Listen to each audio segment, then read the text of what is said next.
Radio Andújar. Con motivo de la apertura del Congreso sobre el origen del regionalismo en la Europa contemporánea, desde Radio Andújar hemos podido entrevistar a Miguel Ángel Chamocho, catedrático de la Universidad de Jaén, que nos ha hablado sobre la Junta Central Suprema establecida en nuestra ciudad en el siglo XIX y nos ha hecho un repaso del contenido de estas jornadas. En primer lugar, nuestro actual Estatuto de Autonomía establece como hitos históricos de la autonomía andaluza, establece tres fenómenos históricos. En primer lugar,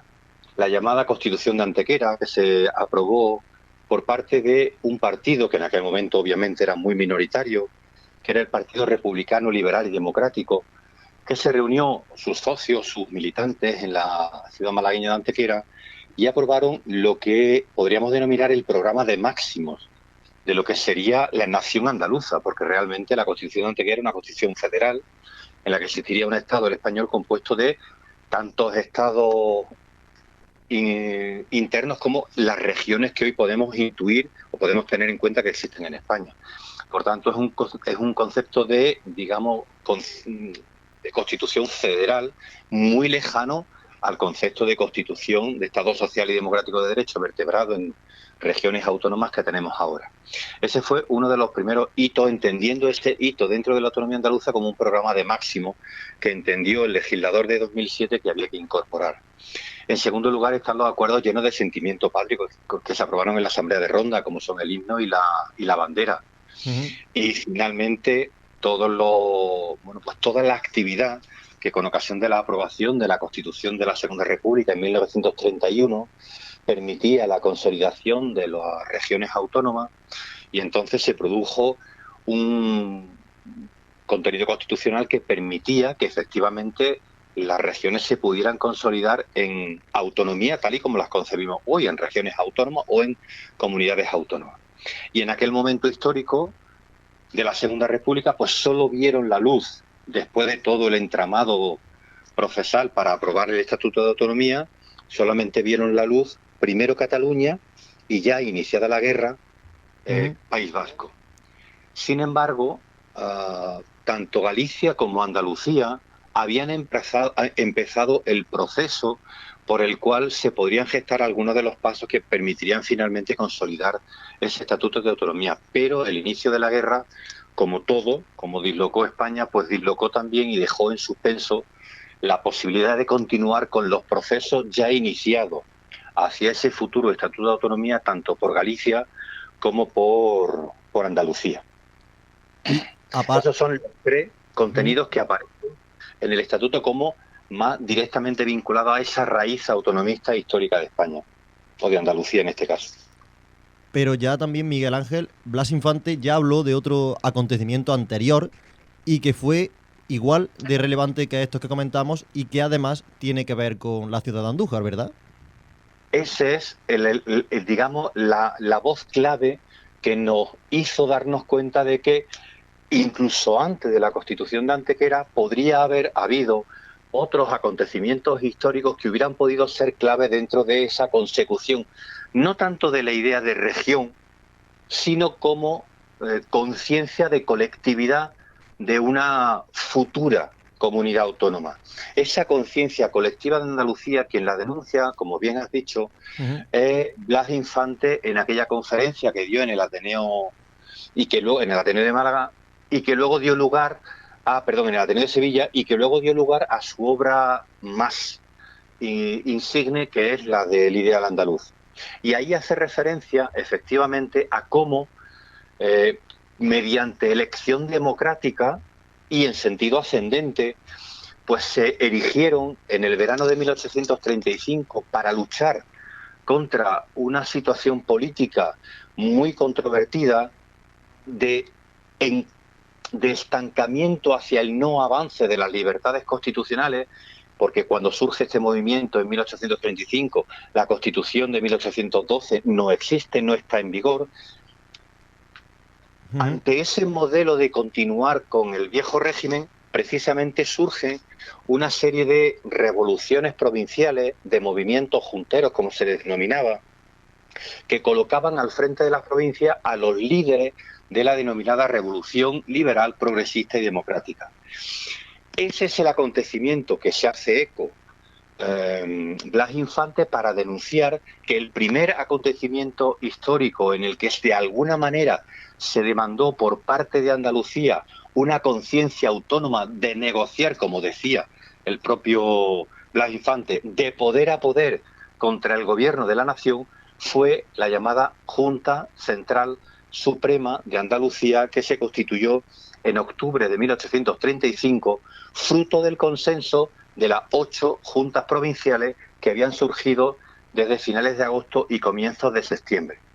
Su contenido, es decir, lo que de alguna manera tuvieron como eje de su actividad, de sus demandas y lo que le exigieron al Estado, coincide hoy mucho más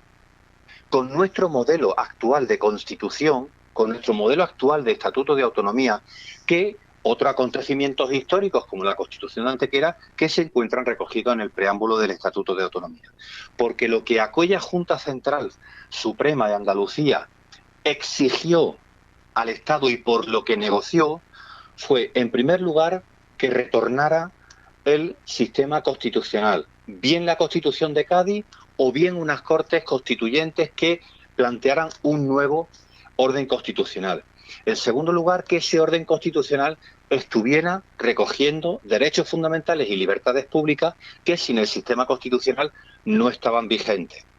En tercer lugar, la defensa a ultranza de la monarquía parlamentaria, es decir, de los derechos, en ese caso, en aquella época histórica, de una pequeña niña que era Isabel II, que tenía 5 años y que tenía que consolidarse en el trono. Precisamente, y esa es la cuarta y última de las propuestas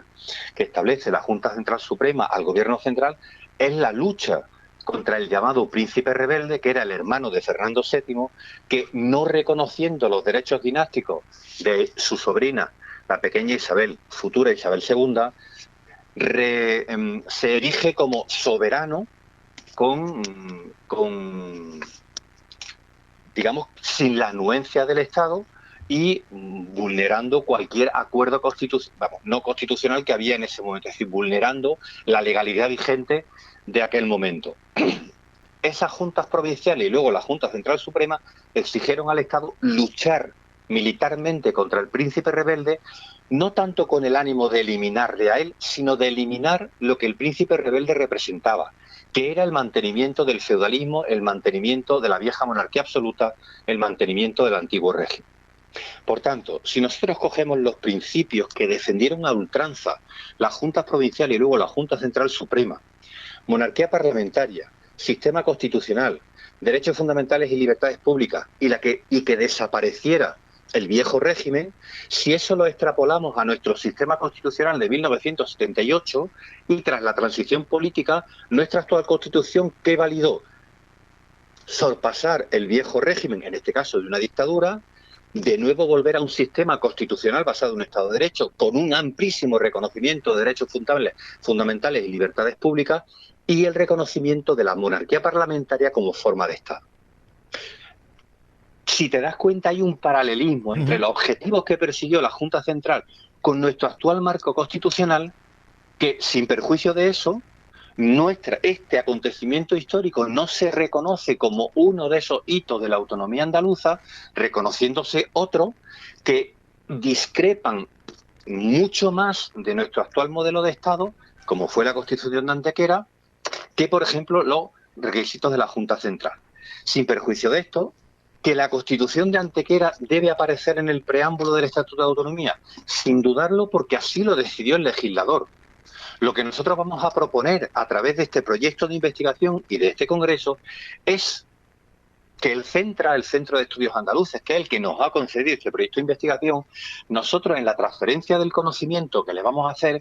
proponga al menos un debate en el Parlamento de Andalucía para que se vea la posibilidad de reflexionar e incorporar a la Junta Soberana de Andújar como el hito histórico más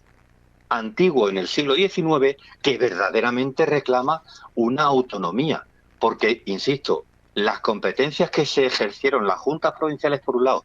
y la Junta Suprema por el otro, al margen del gobierno del Estado, al margen del Estado español, es decir, de forma autónoma, es la primera vez que ocurre en la historia contemporánea, en la que se le da o se otorga a Andalucía una lógica de defensa de sus derechos, de sus intereses, que forma una conciencia colectiva que hasta ese momento no se había dado y que se repetirá al año siguiente, en 1836, y 4 años después, en 1840, con menos intensidad que en 1835, pero se repetirá. Uh-huh. Y después de este repaso tan exhaustivo y tan interesante, Miguel Ángel, la pregunta es, ¿por qué en Andújar? Pues mira, el por qué en Andújar hay varias razones. La Junta Suprema se iba a reunir inicialmente en Sevilla, foco del centralismo andaluz, como después se demostró con la capitalidad de Andalucía en Sevilla. De tal manera que cuando se fueron eligiendo ya se había, acordado la celebración de una Junta Central Suprema con 2 representantes elegidos democráticamente por las 8 juntas provinciales. Por tanto, la Junta Central se iba a constituir con 16 miembros, 2 de cada una de las provincias, por tanto, es una lógica paritaria. Fíjate, se le da el mismo protagonismo a los representantes de Jaén que a los representantes de Sevilla, de Málaga o de Granada. Por tanto, esa comisión paritaria de representantes de todas las juntas provinciales inicialmente se entendía que debía ser realizada en Sevilla, fruto de ese centralismo. Pero como nos encontrábamos en un cuasi conflicto militar con el Estado central, no olvidemos que el Estado central, a través del conde de Toreno, envió a su ejército para que luchara y doblegara a las juntas provinciales, incluso someter militarmente a Andalucía. Y para ello, las juntas provinciales y luego la Junta Central Suprema enviaron a 16.000 soldados ahí, a los Llanos de la Mancha, para que se enfrentaran militarmente contra el ejército del Estado español. Era lo que se denominaba en las fuentes documentales el ejército de Andalucía. Cuando se realizó esa confrontación a finales de septiembre, no hubo ningún enfrentamiento militar, sino que el general Latre, que era el que enviaba a las tropas nacionales, huyó al ver todas las tropas del ejército andaluz, y las tropas del ejército andaluz, dirigidas por el general La Vanguardia, que era el general Villapadierna, lo que hicieron fue abrazarse con quienes consideraban que eran sus hermanos. Es decir, los andaluces se abrazaron al resto del ejército español, porque su objetivo no era luchar entre ellos, era luchar contra los carlistas, contra el príncipe rebelde. Por tanto, unieron sus fuerzas e inmediatamente después, cuando se llega a un acuerdo por parte del Estado español y de la Junta Central de que ésta se disuelva una vez que se han comprometido a que los objetivos de la Junta se consoliden, el ejército andaluz marcha a Zaragoza a luchar a las órdenes del Estado español, a luchar contra el ejército carlista. Por tanto, Andalucía tiene un papel muy considerable en la, finalización del viejo régimen, prestando ese magnífico ejército de 16.000 soldados que había consolidado a través de la Junta Provincial. Y ahora, Miguel Ángel, vamos, si te parece, a hablar de estas jornadas que evidentemente pretenden poner en valor esta Junta Central Suprema que se estableció en Andújar, pero para recordarlo, ¿en qué van a consistir y qué contenido van a tener estas jornadas? Perdóname, es que no he terminado la pregunta anterior. ¿La puedo terminar de formularla y tú lo Claro que sí, claro que sí, sin problema. Dicho esto, lo que ocurre es que uno de los miembros de la Junta Suprema de Córdoba, Carlos Espinosa, que era militar y dirigía parte del ejército cordobés, decide que para conseguir una mejor coordinación del ejército andaluz, Sevilla estaba demasiado lejos y Andújar era el centro poblacional más sólido y más cercano precisamente a la frontera natural, que es de Peñaperro, muy cercano, por tanto, a las actividades militares que iba a desempeñar el ejército andaluz. Y por esa razón se convierte Andújar en el centro político neurálgico de la constitución de la Junta Central Suprema de las Andalucías. Una especie de gobierno autónomo que exige al Estado una serie de reivindicaciones se constituyó en Andújar por una situación coyuntural, que es la enorme fuerza militar que había conseguido desplegar esta Junta Central Suprema. Dicho esto, ¿en qué va a conseguir consistir el Congreso? El Congreso se enmarca dentro del proyecto de investigación que me concedió el Centro de Estudios Andaluces, y en el que se incorporan un grupo de investigadores, tanto directos, incorporados en el proyecto, como otros que se han asociado. El objetivo del presente Congreso es ahondar dentro del siglo XIX, es decir, en el acontecimiento histórico más antiguo que se puedan tener en consideración en todos los territorios históricos de España, tanto en los que fueron históricamente reinos, como fue la País Vasco, Navarra, Cataluña o Valencia, como en otros que, siendo históricos, pero que al pertenecer a la Corona de Castilla, no tuvieron esa consideración de derechos históricos o de territorios históricos con derecho propio, como son, por ejemplo, Galicia, como es Castilla o como es Andalucía. Y luego, finalmente, le vamos a dar un repaso a qué ocurre en esta misma etapa en los países más cercanos a nosotros en Europa, como son Italia, Francia y Portugal. ¿Con qué objetivo este Congreso? Lo que pretendo es mostrar a la sociedad andujareña en primer lugar, pero luego a la sociedad nacional, a través de la edición del libro que se producirá de este Congreso, es hacerle ver que uno de los acontecimientos históricos más señeros en torno a una conciencia de autonomía es casualmente el acontecimiento de Andújar. Aquellos otros territorios históricos que tuvieron un derecho propio, como ya tuvieron un derecho propio, siempre articularon ese viejo derecho como la antesala de su futura autonomía. Por eso en 1977, cuando los padres de la Constitución actual se plantearon el título octavo de la Constitución, inicialmente solo pensaron en Cataluña y en País Vasco, no pensaron en ninguna otra región. De la misma manera que la Junta Central Suprema reivindicó un protagonismo de Andalucía, aquel famoso 4 de diciembre de 1977, Andalucía salió a la calle exigiendo autonomía. Salió el pueblo a exigir al Estado español, a los padres de la Constitución, autonomía. Y fruto de esa actitud de los andaluces, que democráticamente se pasearon por las calles exigiendo autonomía, se sumaron al carro el resto de territorios para, siguiendo el ejemplo andaluz, exigir también autonomía. ¿Qué se encontraron los padres de la Constitución? Pues que si le daban autonomía al País Vasco y a Cataluña por derechos históricos, y ahora que ha salido a la calle Andalucía, si se le reconoce también el derecho de autonomía a Andalucía, se lo van a tener que reconocer al resto de territorios relativamente históricos de España. Y esa es la razón por la cual aparecerá en la Constitución lo que los padres de la Constitución denominaron café para todos, pues tantas regiones como quieran constituirse. Por tanto, el protagonismo que tuvo Andalucía saliendo a la calle aquel 4 de diciembre del 77 es un protagonismo similar al que en 1835 la Junta Suprema erige para demandar al Estado una serie de principios. Una serie de principios que lo asume Andalucía con una especie de autogobierno en la Junta Central. La Junta Central se disuelve inmediatamente, que negocia con el Estado Central la consecución de los objetivos que movieron a la Junta.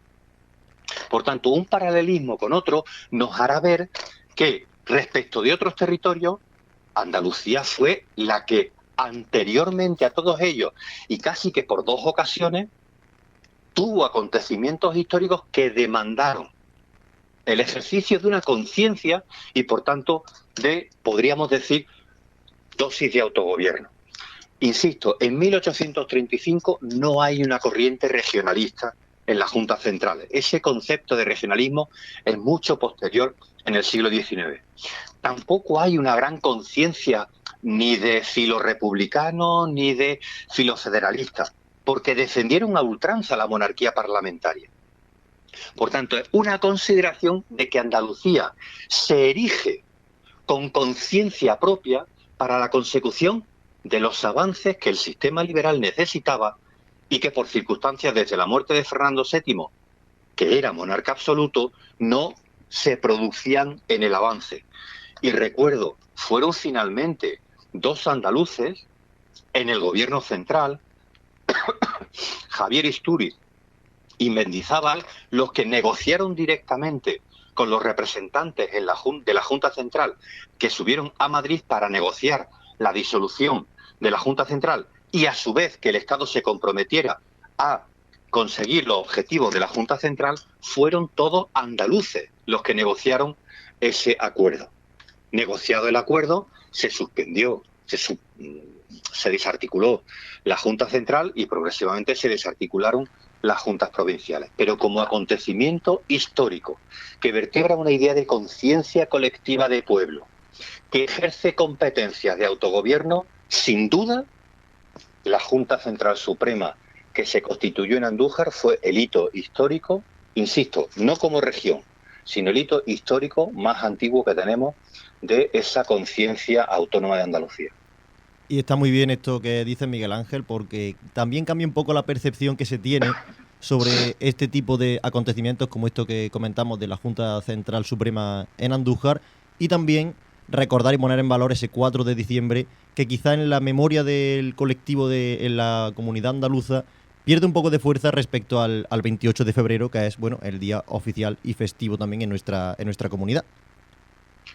Claro, lógicamente, porque el 28 de febrero es cuando se aprueba el Estatuto de Autonomía. Los juristas denominamos San Estatuto, nuestro día de la autonomía, Claro. Pero realmente el valor democrático